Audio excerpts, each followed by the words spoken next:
মুসলমানরা আরেকটা মারাত্মক বিপদে পড়ে গুমরাহির দিকে ছুটে আরেকটা ঘটনার কারণে। সেটাকে তারা ইসলামের বুনিয়াদ মনে করে। সেটা হলো আরবের লোক।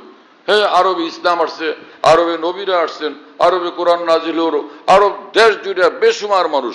শত লোকের মধ্যে হয়তোবা একজন, দুইজন, তিনজন পাওয়া মুশকিল হবে যার সঠিক দাড়ি আছে সুন্নত মোতাবেক, অথবা এতজনও নাই, দাড়ি হয় নাই, অথবা থাকলে একদমই ছোট ছোট গুড়ি গুড়ি, হ্যাঁ না, আর কোর্তা সব লম্বা পায়ের তলে পড়ে।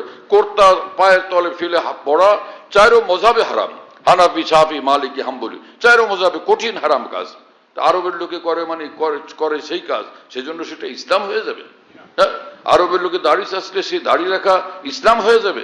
এ একটা ভুল ধারণা। এবং হজ করতে যায়, উমরা করতে যায় মানুষ আরবে, মক্কা শরীফ, মদিনা শরীফ, সেখানে সারা পৃথিবী থেকে মানুষ আসে। ওখানে এই না যে মক্কা শরীফ, মদিনা শরীফ আরবের মানুষরা বসে থাকে। খুঁজলে দেখা যাবে অধিকাংশ লোক সেখানে বাইরের দেশের, অধিকাংশ লোক সব বাইরের দেশের। এতগুলো দাড়িবিহীন লোক দেখা, নানান নষ্টামিতে লিপ্ত লোক দেখা, সবগুলো বাইরের লোক। আর বললাম যে একদম অরিজিনাল যে আতর উদ আবিয়াস, এটা দেন তো মক্কা শরীফে, কাবা শরীফের একদম পাশে, এই জমজম টাওয়ারের নিচে। তো এক লোক সে অরিজিনাল একদম উদ আতর আমাকে দিল, দামি আতর, যেটা অনেক ভালো খুশবু। আমি দেখলাম যে আর এটা তো একদমই ঝামেলা, পুরা ভেজাল। বলো এটা 200 রিয়াল এক শিশি, 200 রিয়াল। আমি বললাম ভালো, এটা তো আমি তো 40 রিয়াল দিলেও নিব না, বা 40 রিয়ালই দেন। আমি বললাম না ভাই, আমি এটা নিব না। কারণ নিবেন না কেন, তো অরিজিনাল, আপনি চিনেন না, আমি চিনি, আমি তো আতরের দোকানদার। আমি বলি ঠিক, আপনি বিক্রি করেন, বাড়ি কোথায়? কয় ইন্ডিয়া। ওই লোক বললো বাড়ি হলো ইন্ডিয়া। আরবের লোকগুলো চালাক ছিল না, এইখানের সেলসম্যানরা গিয়ে ওদেরকে একদম ভয়ঙ্কর চালাক বানায় ফেলছে। হ্যাঁ, আরবকে কেউ দৃষ্টান্ত হিসাবে কখনো পেশ করবেন না। সব হানাফি, শাফি, মালিকি, হাম্বলি, 4 মজাবে তারাবির নামাজ 20 রাকাত। এখন আরব দুনিয়াতে শুনলাম সে মক্কা শরীফে, মদিনা শরীফে এই বছর তারা শুরু করছে 8 টাকা 10 রাকাত করে তারাবির নামাজ। এটা কোনো ইসলামের পদ্ধতি? এইটা হলো তাদের সম্পূর্ণ বাড়াবাড়ি, সম্পূর্ণ সীমা অতিক্রম করা। তাদেরকে কেউই ক্ষমতা দেয়নি, আল্লাহ রসুল ক্ষমতা দেন নাই। তারা 20 রাকাতকে 10 রাকাত বানাবেন, এশার নামাজ 4 রাকাতকে 2 রাকাত বানাবেন, কোনো অধিকার নাই তাদের সেগুলো করার জন্য। কিন্তু এই বাড়াবাড়িগুলো তারা করে বেড়াইতেছে। আগে করোনার সময় তারা ডিস্টার্ব করছে অনেক, আর এখন কোনো করোনা টুরোনা নাই। এখন তারা 10 রাকাত কেন বানাইলো? আল্লাহর কাছে তাদের জবাবদিহি করতে হবে। আল্লাহ তাআলা আমাদেরকে হেফাজত করেন।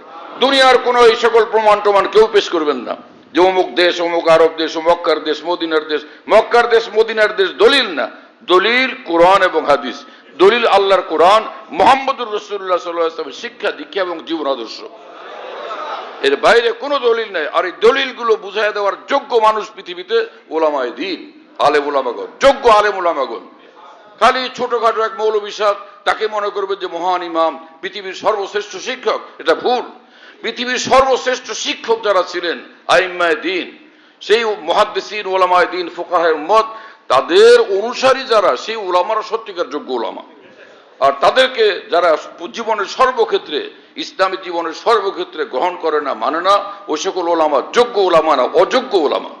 তাদেরকে মানা উচিত না। সব অযোগ্য ওলামাদের উচিত পৃথিবীর শ্রেষ্ঠ যোগ্য ওলামাদেরকে মানা। আমরা তখনই, আমাদের আলেম সমাজ তখনই সঠিক পথে আসেন যখন পূর্বসূরি আকাবের দিনের পথের উপর তারা অধিষ্ঠিত, প্রতিষ্ঠিত, অটল, অবিচল। আর না হলে সে আলেম ও গোমরা, সে ভুল পথে আছে, সে আলেম সহি পথে নাই। তার এলেম আছে কিন্তু এলেমের মধ্যে নূর নাই, আলো নাই। এরকম গোমরা লোক যত, গোমরা জামাত যত পৃথিবীতে ছিল, এরা সব, এদের সবেরই লিডার ছিল আলেম, কিন্তু গোমরা আলেম ছিল। এজন্য সহি উলামায়ে দ্বীনকে জানতে হবে, তাদের পথে আমাদের চলতে হবে। আল্লাহ আমাদেরকে কবুল করেন, তৌফিক দান করেন। তবে এটা একটা কথা মনে রাখবেন, সেটা হলো কিয়ামত পর্যন্ত পৃথিবীতে হক উলামায়ে দ্বীন আল্লাহ পাক রাখবেন পৃথিবীতে, এবং কোরআন সুন্নাহর সহি ইলম এবং জ্ঞানের শিক্ষা কিয়ামত পর্যন্ত আল্লাহ পাক পৃথিবীতে অক্ষত রাখবেন ইনশাআল্লাহ তাআলা।